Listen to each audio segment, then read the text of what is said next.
everybody. Hello. It's LunaWorks Odds and Ends again. And it's also Happy Pride Month. Are you having a good pride? We're trying. We're doing a good job. We're still here. We're still here. And we're still queer. And we're still queer. So we're going to talk about books. And we're going to talk about the books that helped us along in becoming the women we are today. We learned all about our lesbian community, our society, the gay community through books. And so we're going to talk about a few of those books and sort of educate you about what we read and what was available during our early years. Hi, and we're going to talk about books. We're going to talk about lesbian and gay books, mostly women-centric books that helped us on our journey toward being the women that we are today.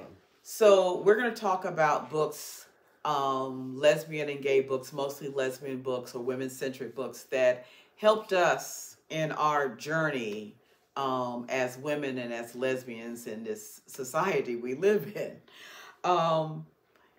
One of the authors that we read back in the 80s was Audre Lorde, and the book that we read was Zammy. And then you also have to think about books like Giovanni's Room by James Baldwin.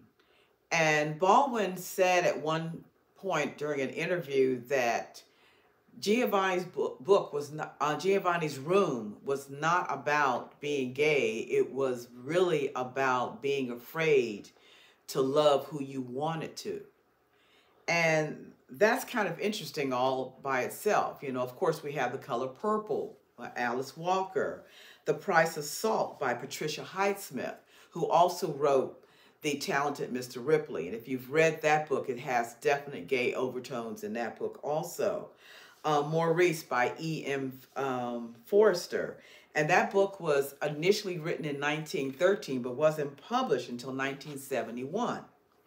Tales of the City, The Wail of Loneliness. And every young lesbian coming up read that tragic Victorian story about these two women and their love for each other, you know, very dramatic and very sad.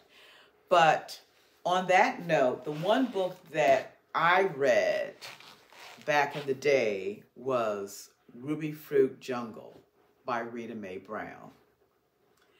This book was amazing. And when you think about, this book was written probably in like the early 70s. And it was about a young girl, Molly, coming of age. And if you think about the title, Ruby Fruit Jungle, it describes a particular anatomy of a woman. It is probably one of the most read lesbian novels out there, at least during that time period. And I love that book. And Rita Mae Brown also went on to write a whole series of mysteries and Southern drama. And she was just one of those really good writers. I met her once at an event. She was really cool.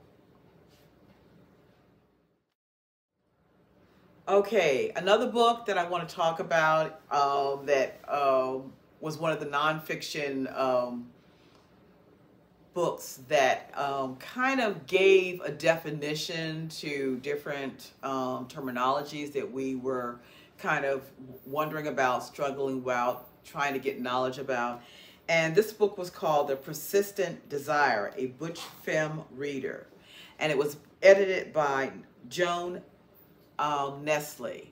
And she wrote a lot of lesbian and gender theory back in the 80s and the 90s. And this book was a collection of stories of both butch and femme women. Of course, femme women, a little bit more feminine, skirts, heels, yada, yada, yada. Butch, more masculine leaning, suits, ties. But what I loved about this book was how women describe themselves and within their skin, and how comfortable they were within their skin. And I just automatically opened up this page, and there was an article, one of the things written by Audre Lorde, and the picture is of a woman by the name of Mary Jane Butler, and she was evidently a running buddy of Maybelle Hampton. That name sounds awfully familiar, 1930s. And throughout this book, there's lots of pictures and photographs and poems and essays about women and their being comfortable in their skin and saying and being either butch or femme. And this was one of the really cool nonfiction books that we read. And there's always lesbian erotica. Erotica was also an interest of mine, and wanting to know how women felt very comfortable within their skin with another woman. And lesbian erotica was written in such a way that it was very flowery, and very, this is a hard way to describe this. Lesbian vampires, I have no words. Everything was written in such a way that it was very woman-centered and very woman-positive. There was a respect for the body and an intent on the lover to make sure that everyone was feeling comfortable and being satisfied. But there was always a storyline to the seduction. So it wasn't just, trashy novel type of thing. These were very beautifully written prose. And this was what I found in the 80s and the mid-90s. Who didn't want to be a nun? Mm-hmm. Hey guys. Okay, I'm going to talk about a book called Lesbian Nuns Breaking Silence. Well, of course, most lesbians that know anything about Catholics and nuns always wanted to be a nun because, of course, you got to be with women all the time. You didn't necessarily know why, but you got to be with women all the time. So this book is a collection of stories about lesbians who are out, who are still in the convent, and their life. And this book was written by Rosemary Kerb and Nancy Mahana, who both were ex-nuns, and found tons of stories about these women in the convent. So, of course, me growing up Catholic, part of my life, that was always, and even when I met Yvonne, one of the things she said that she wanted to be a nun when she grew up. So this was a very big deal back in the day about everybody who wanted to be a nun, books of their stories. So that was really a great thing. Can you imagine a planet just for women? Okay, one of the authors that was a favorite of Yvonne and I was Catherine Force. And Catherine Force, one of the first books we read, and was the first book we read to each other. Yeah. It was like bedtime story. It was our bedtime story. And up until that time we've learned about Catherine Force, we didn't hear a lot about, we heard mostly about butch femme women. But we didn't hear a lot about women who were not one or the other. Mm-hmm. That they were really determined their worth by the work they did, the job they were given in their spiritual life, and how they helped the community. So it wasn't very much like the Amazons. Very much like the Amazon. And Catherine Force wrote this one, The Daughters of the Coral Dawn, and this was the first book we read of hers. We're very excited because it's a sci-fi book about lesbians going from Earth to... Actually, they never really said they were lesbian. True. That is true. I don't remember them actually voicing that. Yeah. But they're women. It was the women that left Earth and went and found this planet. Right. And then another team years later came out. And there were men on this ship. And there was a couple of women, one woman in particular. But anyway, we can go into the details. Yeah, it's an awesome book. It is. It's one of these books when you read it, you could see it. You know, she's a very good writer. We were just so excited how well she develops her characters. Very visual. And you could see the Coral Dawn when you were reading this. It was a really great book. So if you're looking for some good literature, some of the first women written sci-fi and Coral Dawn. But she also came back and wrote a couple other books. Yes. I think Emergence of Green was... Emergence of Green was very, I would say, typical of a lesbian fiction at that time, where you have a married woman, husband, not satisfied, but longing for more, and the neighbor next door is a lesbian, and they become friends, and the story goes on. And actually, typical. yeah. But this one has a happy ending, as well as a sad ending. Like so, we're not going to tell you what happened because it's worth reading. It's worth reading. And then she came out with another book called Amateur City, which was a... she was a detective. Yes. Yes. Delafield was the detective's name.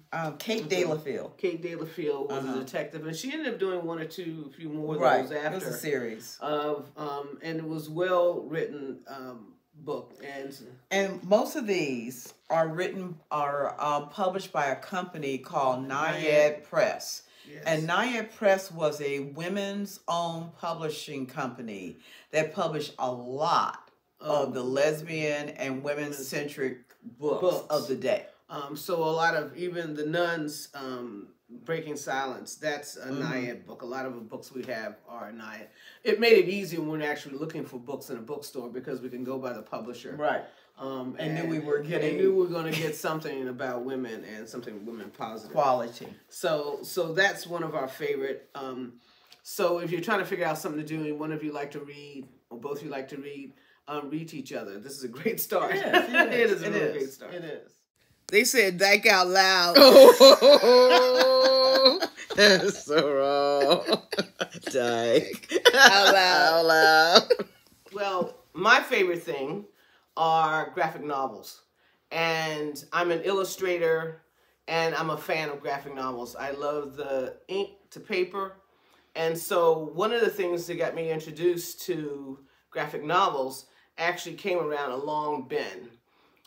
When I first came out, one of the things I wanted to know about was the pink triangle and why the pink triangle. And I realized it started with the Holocaust.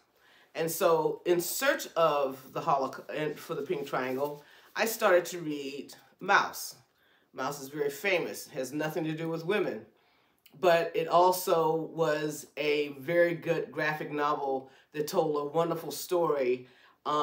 It didn't answer my question about the pink triangle, but it turned into my love for graphic novels.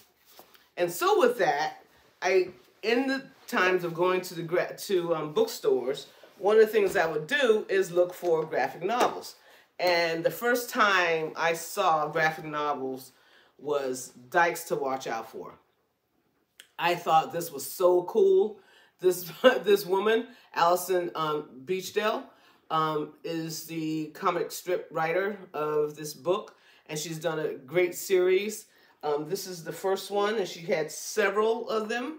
And actually today she has a new one's come out of her collection. So she's constantly doing graphic work, and so it's really fun. So if you're looking for one of the OGs of graphic novels with women and lesbians, would be Allison.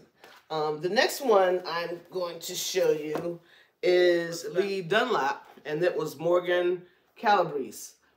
This was another one. She's kind of like Doonesbury and very politics and a lot of satire that she works. And this right here is one was my favorite, and she's got a couple of them out.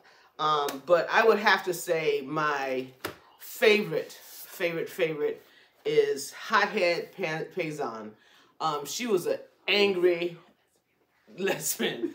It's called Hothead Payson, Homicidal Lesbian Terrorist. And of course, you know, being a lesbian, there's moments that you wish you were a terrorist. Homicidal. And so this really went directly to my need to scream. Hothead was one of them. She has a couple of few graphic novels out. We also have Dyke Strippers, which lots of graphics on lesbians. And so this was some of the books that were really fun for us to experience, because everything isn't gloom and doom when it comes to reading about lesbians and gays. Another book that I want to talk about, and I would have to call it my coming out book. When I was wanting to come out to my parents, I looked different ways of how to do that. You know, telling them I was not ready emotionally for that, straight up. So I was trying to tap into how they would accept it better, you know, helping them accept it. And the fact that my parents are very education-based. This book I read overnight because I so desperately wanted to tell my parents that I was gay. Yvonne and our relationship was getting really, really serious, and we were at the time that we wanted to come out. So this book, now that you know what every parent should know about homosexuality, I thought that taps right into my mother and my father, who are readers, and they would understand that. So with long thought, after I read the book, I literally sent a note with the book and sent it to them to tell them that I was gay. Now, just kind of a backlash of that, just real quick. A week later, my sister came to me and asked me, why did you give your parents a book to come out as gay? My answer to that was, that worked for me. And there's also something you should know. Whatever works for you, works for you. And that's, so now that you know, if you ever want to use that, they still publish it. And what's out here for them babies to read now? Good stuff. Thank you, Myra, for bringing up that book, Now That You Know. And because that book was so impacting on a lot of families, and that was what, almost 40 years ago when that book was first used by you. And because we have grown as a people, as society has grown as a group, the title has been amended to Now That You Know, A Parent's Guide to Understanding Your Gay and Lesbian Children.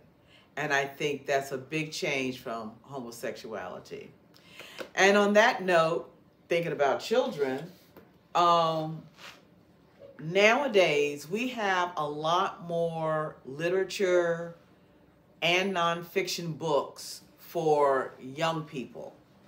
It is very, very important that the facts are given to them in a very positive and sometimes gentle and sweet way. So that being said, back in the 80s, there was a book called Annie on My Mind, and it was by Nancy Garden. And this book is labeled young adult with their relationship, and it's just done very sweetly and very nice. And this was a rarity back then, especially for young folks coming up. So that being said, we are in an era where there's a lot of books out there for young adult and also for kids. We have books called Rick, which is I would say a middle schooler, like young readers, meaning between the ages of 10 and up. And they are addressing these gentle acts and of trying to describe someone's gayness or queerness, because they're very comfortable with using the word queer now. And these books are really, really well written and well done. There are some with parents, two mothers or two fathers, interracial couples. This has won a Stonewall Book Award, and it's called Julian is a Mermaid. And it's about a young boy who goes out, Mom, and he wants to be a mermaid. And it's just beautifully written. The grandmother in this book is just priceless. And it's a very positively and beautifully drawn book. And Julian wants to be a mermaid. And you later find out why, because there is a festival going on in town, and he wants to be a part of that. But we also have Julian at the wedding, where he and one of the other little girls are in the wedding with two women who are getting married. And this is another book that is absolutely drop dead gorgeous and a really sweet story. And these are picture books which are beautifully drawn and just beautifully written. This is my new favorite. Everyone knows about the prince and the princesses, or there's the knight and the damsel in distress. This author has written two books. The one that I bought is called The Maiden and the Princess.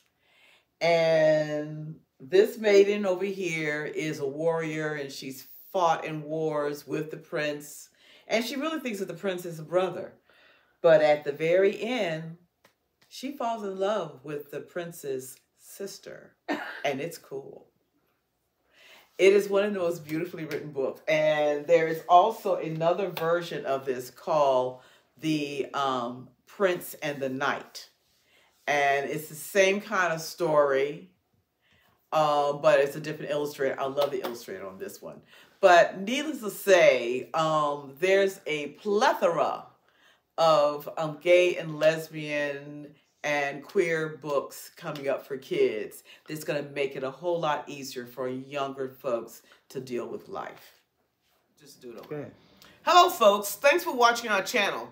Next week, we're going to be talking about our art. We always talk about, kind of touch base on it, but not a whole lot. So we're going to talk a little bit about our art and what we do. Please remember to subscribe, share, and write a comment. A new segment that I'll be doing starting soon is on couples' health, physical, mental, and spiritual. It is very important for the longevity of a relationship. Thank you guys for watching again. See you next time.